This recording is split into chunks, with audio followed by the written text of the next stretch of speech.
I'm not really much of an artist. In fact, I haven't even really made game art for almost a year, but I'm now at the point where I need to start considering art for my current game project, where you have to dodge boulders that fall from the sky.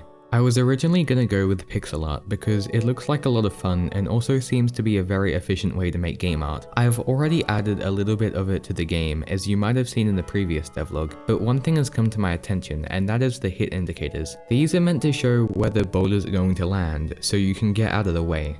There's a few different types of boulders, and each one should have a distinct hit indicator so you know what to expect from all of them. You can only actually see the boulder itself for a few frames before it hits the ground, which is why we need the hit indicators to be distinct and not the boulders themselves. So here's the problem. I don't know how to make distinctive hit indicators for different boulder types in pixel art. For example, the splitting boulder, which splits into 4 projectiles upon impact with the ground, needs a way to telegraph that it will do so. 1248 in my Discord server suggested this design, which clearly shows that the boulder will split apart and shoot projectiles into those 4 directions. Converting this into pixel art is challenging because there's a lot less room to work with. The best way to overcome this is to maybe increase the resolution of the hit indicator, but that will require increasing the resolution of everything to keep consistency, and I don't think I'm good enough at pixel art for that. There's also another issue with pixel art hit indicators. The hit indicator for the splitting boulder should show the directions the projectiles will shoot off in, since they usually have a random offset angle. We can't just rotate the hit indicator because that would do this, but I think we can easily fix that with a small workaround.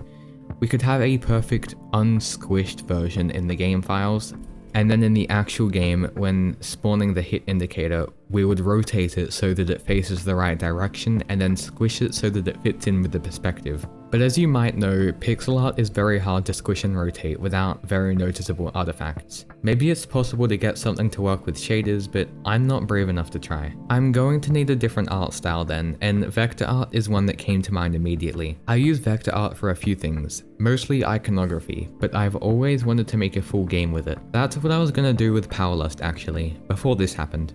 The main limitation of vector art is that it's pretty hard to animate, or rather, I don't have any way to animate it, other than in the Unity editor of course. But considering the game we're making, this probably won't end up being a big deal.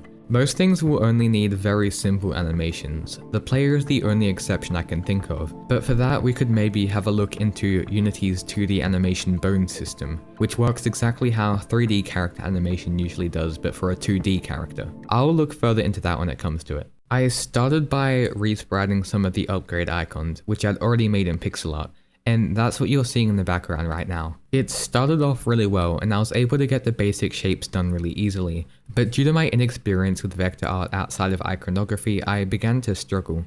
The thing about vector art is that you have to be very deliberate. In order to make a shape, you need to have a very strong idea of what the shape looks like, and I'm not good enough of an artist to be able to do that. So after messing around for 3 hours and not getting anywhere, I figured that if it's taking me this long for such a basic sprite, then I might need a new plan.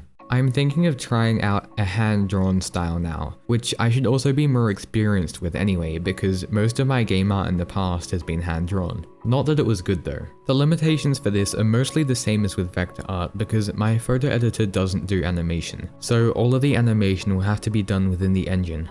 I also have a few extra ideas on what we could do just in case this also doesn't go well. For example, I could use pixel art in combination with some shaders or something and generate the hit indicators to be consistent with the 2D pixel art style on the fly. Or maybe make the game 3D but with some fancy rendering things to make you think it's 2D. There's lots of possibilities.